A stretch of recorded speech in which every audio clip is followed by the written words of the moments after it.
আপনারা জানেন যে নবম পে স্কেল আগামী 1 জুলাই থেকে কার্যকরের ঘোষণা দিয়েছে সরকার, কিন্তু বলা হয়েছে ধাপে ধাপে বাস্তবায়ন করা হবে। কিন্তু কত ধাপে, কয় ধাপে, কিভাবে বাস্তবায়ন করবে তার কোনো রূপরেখা আমরা আজও পাচ্ছি না।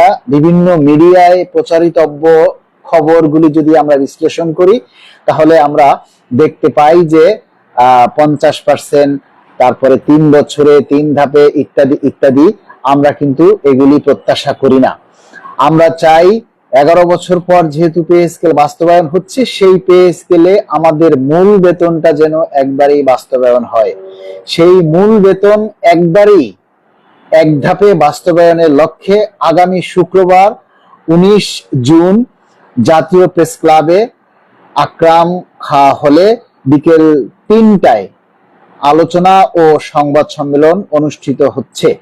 আগামী শুক্রবার আলোচনা এবং সংবাদ সম্মেলন শেষে কর্মকর্তা কর্মচারী কল্যাণ সমিতির কাউন্সিল মানে মূল কেন্দ্রীয় কমিটি গঠন নিয়ে আলোচনা হবে।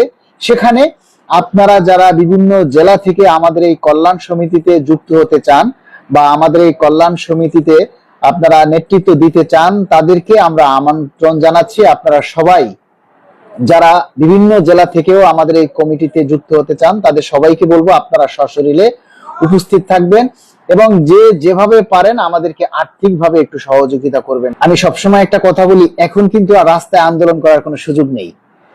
এখন তো পে স্কেল সরকার ঘোষণা দিয়ে দিয়েছে, এখন কি রাস্তায় নেমে কোনো আন্দোলন করা যাবে? এখন কি মহাসমাবেশ করা যাবে? এখন আপনাদের দাবির কথাগুলি বিভিন্ন সোশ্যাল মিডিয়ায়, দাবির কথাগুলি আমাদের এই সোশ্যাল মিডিয়ায়, ফেসবুকে এভাবেই আমাদের দাবিগুলি তুলে ধরতে হবে। বিভিন্ন নিউজ, বিভিন্ন তথ্য আপনারা দেখেন, বিভিন্ন জায়গায় অনেক ঘটনা ঘটে, সেগুলি কিন্তু ফেসবুকের মাধ্যমেই ভাইরাল হয় এবং সেই ভাইরাল হওয়ার মাধ্যমেই কিন্তু সরকারের টনক নড়ে। তাহলে আমরা যে পে স্কেল পাচ্ছি, আমাদের সেই পে স্কেলের দাবিটা কেন ভাইরাল হবে না? হয়তো যে কোনো সময় প্রজ্ঞাপন জারি হয়ে যাবে। এখন আমরা চাই এক ধাপেই আমাদের পে স্কেলটা যাতে বাস্তবায়ন হয়, অন্তত পক্ষে প্রথম ধাপে যাতে আমাদের মূল বেতনটা বাস্তবায়ন হয়।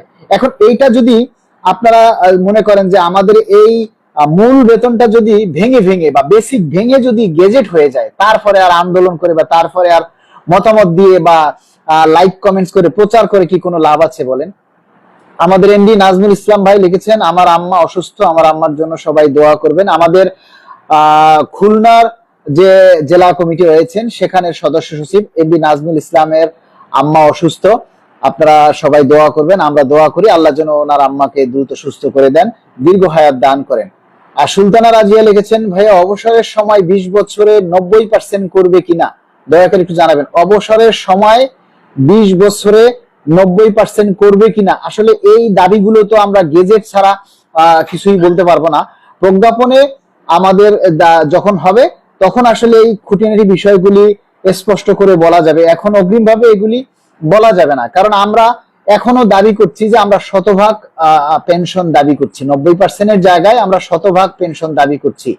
আপনারা জানেন আমি যে গতকালকেও দ্য ডেইলি ক্যাম্পাসে একটা সাক্ষাৎকার দিয়েছি, সেখানেও কিন্তু আমি এই দাবির কথা তুলে ধরেছি যে গ্র্যাচুইটি 230 টাকার জায়গায় আমরা 500 টাকা চাই এবং 90%-এর জায়গায় আমরা শতভাগ পেনশন চাই। এই কথাটা কিন্তু আমি সেখানেও তুলে ধরেছি, আপনারা সেটা হয়তো দেখেননি। এবং আজকে আরেকটা জিনিস যেটা আমি করেছি, আপনারা ইতিমধ্যে সবাই অলরেডি হয়তো দেখে ফেলেছেন যে আমি একটা প্রতীকী বা একটা প্রামাণ্য চিত্র তুলে ধরেছি। আমি একটা প্রামাণ্য চিত্র আপনাদের সামনে তুলে ধরেছি যে সরকার আমাদেরকে ধাপে ধাপে বেতন দিবে, কিন্তু আমরা যখন বাজারে যাব, বাজারের যে পণ্য আমরা কিনবো, কাঁচামাল, চাল ডাল, মুদি দোকানের জিনিসপত্র বা কাপড় চোপড় যাই আমরা বাজার থেকে কিনি, সেগুলি কিন্তু আমাদেরকে বাকিতেও দিবে না। আর সেখানে আমরা ধাপে ধাপে বা এখন অর্ধেক দিলাম, পরের অর্ধেক আগামী বছর দিব, এ কথাও কেউ মানবে না। এরই একটা প্রামাণ্য চিত্র তুলে ধরেছি। সবাই সেই ভিডিওটাকে ভাইরাল করুন, সেই ভিডিওটাতে কমেন্টস করুন, লাইক কমেন্টস করে সেইটা ভাইরাল করুন, যাতে সরকারের নজরে আসে, সরকার যাতে বুঝতে পারে আমরা আসলে কি বোঝাতে চেয়েছি। এটাই হলো মূল প্রতিপাদ্যের বিষয়। আমরা যেটা বলতে চাই সেটা আপনারা সবাই তুলে ধরবেন। সেটা যদি আপনারা সবাই মিলে তুলে ধরেন তাহলে কিন্তু আমাদের আসলে এই চেষ্টাগুলি বা আমাদের এই কষ্টগুলি সার্থক হবে। আমাদের দোকানে কিন্তু ধাপে ধাপে আমাদেরকে দিবে না, ধাপে ধাপে আমাদের বাজারের পণ্য আমাদেরকে দিবে না। আমাদের পণ্য বা বাজার থেকে দ্রব্যমূল্য কিন্তু নগদ দাম দিয়েই কিনতে হবে। ঠিক আছে, ইনশাআল্লাহ আগামী শুক্রবার জাতীয় প্রেস ক্লাবে আমরা হাজির থাকবো। সবাইকে অনুরোধ করব, আপনারা আপনাদের সাধ্যমতো আমাদেরকে একটু আর্থিক সহযোগিতা করার জন্য চেষ্টা করবেন, যাতে আমরা সচ্ছলভাবে আমাদের এই প্রোগ্রামটা আমরা বাস্তবায়ন করতে পারি। আমরা আপনাদের কাছে একটা কথা বলেছি যে আগামী শুক্রবার আমাদের এই শতভাগ মূল বেতন এক ধাপে বাস্তবায়নের জন্য আমরা আলোচনা এবং সংবাদ সম্মেলন ডেকেছি আগামী শুক্রবার। সেখানে আমাদের প্রায় 25-30 হাজার টাকার মতো খরচ হবে। তো আপনারা যদি আমাদেরকে একটু আর্থিকভাবে সহযোগিতা করেন তাহলে আমাদের জন্য উপকার হবে। আপনারা যে যতটুকু পারেন, নিচে দেখেন আমার নাম্বারটা দেয়া আছে, এই নাম্বারে আপনারা যে যতটুকু পারেন আমাদেরকে একটু সহযোগিতা করবেন, কারণ প্রোগ্রামটা আপনাদের সকলের জন্য। পে স্কেল বাস্তবায়ন হলে যেমন সুবিধাটা আমরা সবাই পাবো, তেমনি আমাদের সকলের উচিত এই সহযোগিতা নিয়ে এগিয়ে আসার জন্য। আর নদী মজুমদার লিখেছেন, আপনার এই অক্লান্ত পরিশ্রম আমরা সবাই মনে রাখবো সারা জীবন, আপনি ভালো থাকবেন সবসময়। অনেক ধন্যবাদ নদী আপুকে। এই মুহূর্তে আপনারা যদি কেউ লাইভে এসে যুক্ত হয়ে কথা বলতে চান, আপনারা লাইভেও যুক্ত হতে পারেন। যদি কোনো কারণে বেসিক ভেঙেই দেয়া হয় তাহলে সেক্ষেত্রে যেন 2005-এর বিষয়টাকে গুরুত্ব দেওয়া হয়। 2005-এ যেভাবে পে স্কেল দেওয়া হয়েছিল সেটাই সেভাবে যাতে ফলো করা হয়, কারণ 2005-এ কিন্তু বেসিক ভেঙে পে স্কেল দেওয়া হয়েছিল এবং 2005-এর পে স্কেলের 1 জানুয়ারি থেকে কার্যকর হয়েছিল। তখন 1 জানুয়ারি থেকে দিয়েছিল বেসিকের 75%, তার 6 মাস পর দিয়েছিল বাকি 25%, এবং তারপরের 1 বছর পরে দিয়েছিল অন্যান্য সকল ভাতা। মোট কথা 1.5 বছরে, মানে 2টা অর্থ বছরের, একটা অর্থ বছর এবং আরেকটা অর্থ বছরের মাথায়, মানে 1.5 বছরের মাথায় পে স্কেল সম্পূর্ণ বাস্তবায়ন করেছিল, এবং সেটাও কিন্তু 2005-এ বিএনপি সরকারি পে স্কেলটা দিয়েছিল। তাই আমার মনে হয় যে সরকার যদি বেসিক ভেঙে যদি পে স্কেল দিতে হয় তাহলে আমরা 2005-কে অনুসরণ করার জন্য বলবো। আর আমরা চাই অন্তত, যেহেতু 2005, 2009 এবং 2015 এই 3টা পে স্কেল 5 বছর পর পর গড়ে হয়েছে, সেই হিসাবে কিন্তু আমরা চাই যে এই 2000 যেহেতু 26-এ যে পে স্কেলটা হচ্ছে, এটা কিন্তু আপনার এই যে 11 বছর পর বাস্তবায়ন হচ্ছে। এই 11 বছরে কর্মচারীদের অনেক কিছু কিন্তু পরিবর্তন হয়ে গেছে। এই 11 বছরে কিন্তু কর্মচারীদের অনেক দ্রব্যমূল্য অনেক কিছু বৃদ্ধি পেয়েছে। কি অবস্থা ভাই, কেমন আছেন? খুব ভালো অভিনয় করেন, এত সুন্দর অভিনয় শিখছেন কেমন রে ভাই? ভাই জীবনে সব গুণ বা সব যোগ্যতা অভিজ্ঞতা থাকতে হয়, তাহলে কোনো কিছুতে আপনি আটকাবেন না। আমি রাজমিস্ত্রি কাজও পারি, জানেন, ইলেকট্রিক কাজ, রাজমিস্ত্রি কাজ সব পারি আল্লাহর রহমতে। যাক আলহামদুলিল্লাহ, যাক সমস্যা নাই। আমার এখন কি মালিক ভাই, আমি এই আপনার সাথে কথা বলতেছিলাম, এখন আমার মনে হয় যদি কেউ আমাদের ব্যবসায়ী বলে আমার কষ্ট লাগবে না, বলেন? না না, আমরা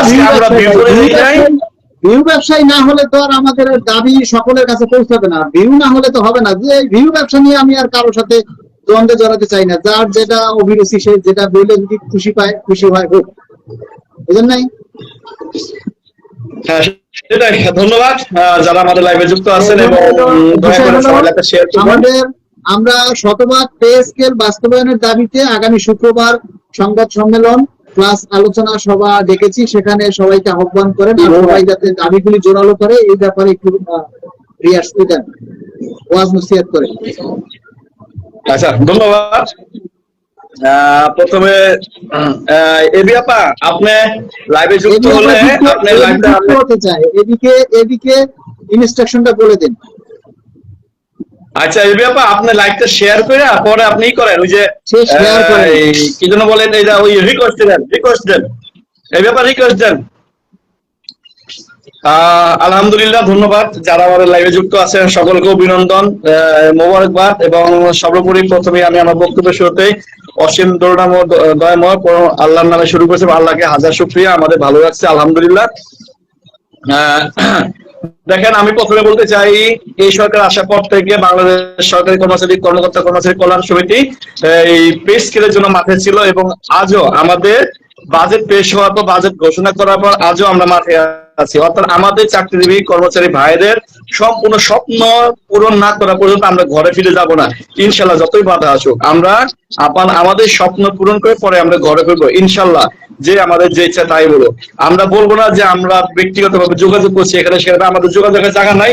আমাদের যোগাযোগ নয় আপনারা যারা আমাদের লাইভে থাকেন, যারা আমাদের উৎসাহ দেন, আপনাদের হলেন আমার যোগাযোগের জায়গা। আপনারা আমাদের ভরসা দেবেন ইনশাল্লাহ। আমরা যখন পে স্কেলে দাবি আদায় করেছি এবং 100% ইনশাল্লাহ আমরা আদায় করব। দ্বিতীয় কথা হলো এখন যদি আমাদের দেখেন ভাই, আমাদের যদি ধরেন আমাদের 50% দিয়েছে, 20তম গ্রেডের কর্মচারী সর্বোচ্চ 5-7 হাজার টাকা বেশি পারবে না, কিন্তু আমার প্রথম গ্রেডের কর্মকর্তা পারবে 80,000। অর্থাৎ এখানে আমরা ভাই বৈষম্যের শিকার। যদি আপনারা মনে করেন যে সংসদের দাবি পেশ করছে মানে আমাদের তো হয়ে গেছে, তাহলে বসে থাকেন। আর যদি মনে করেন যে না, আমাদের এই দাবিটা আদায় করতে হবে, আমাদের 100% দিতে হবে, ভালো করে বাঁচতে হবে, তাহলে আগামী 19 তারিখ রোজ শুক্রবার আপনারা সবাই প্রেস ক্লাবে চলে আসুন, সংবাদ সম্মেলন এবং আমাদের সরকারের মাননীয় প্রধানমন্ত্রীর কাছে দাবি করেন। মাননীয় প্রধানমন্ত্রী হলো একজন কর্মচারী বান্ধব এবং আমাদের প্রতি সহনশীল আছে, নমনীয় আছে। আমরা যার দাবি করলে উনি মেনে নিবে। এখন পর্যন্ত মাননীয় প্রধানমন্ত্রী এমন কোন দাবি অপূর্ণ রাখে নাই। যারাই দাবি করেছে তাদের দিয়েছে, হয়তো বেশি দিতে পারে নাই, যতটুকু তার সামর্থ্যে আছে। কারণ এই সরকার আসার পর থেকে আপনারা জানেন কত ধরনের অর্থনৈতিক সমস্যায় পতিত হয়েছে। সেই অনুপাতে যেহেতু আমাদের দাবিটা ওরা মেনেছে, আমাদের পে স্কেল ঘোষণা দিয়েছে জাতীয় সংসদে, মহান জাতীয় সংসদে, সেহেতু আমরা আশা করি আমাদের এই যে দাবিটা আছে, এই দাবিটা আমাদের পূরণ হবে। আমাদের বেসিকটা অন্তত 100% এই বছরের জুলাই কার্যকর করবে এবং বাকি ভাতাগুলো পর্যায়ক্রমে ডিসেম্বরের 2026 এবং জুলাই 2027 এর ভিতরে আমাদের বাকিগুলো কাজ করবে। এটা আমাদের আশা, ভরসা এবং ওনার প্রতি আমাদের একটা দাবি। অর্থাৎ একটা সংসারের কর্তার কাছে সংসার সদস্য দাবি করে আমরা দাবি করবো শান্তিপূর্ণভাবে, আমরা কখনো আন্দোলনে যাব না।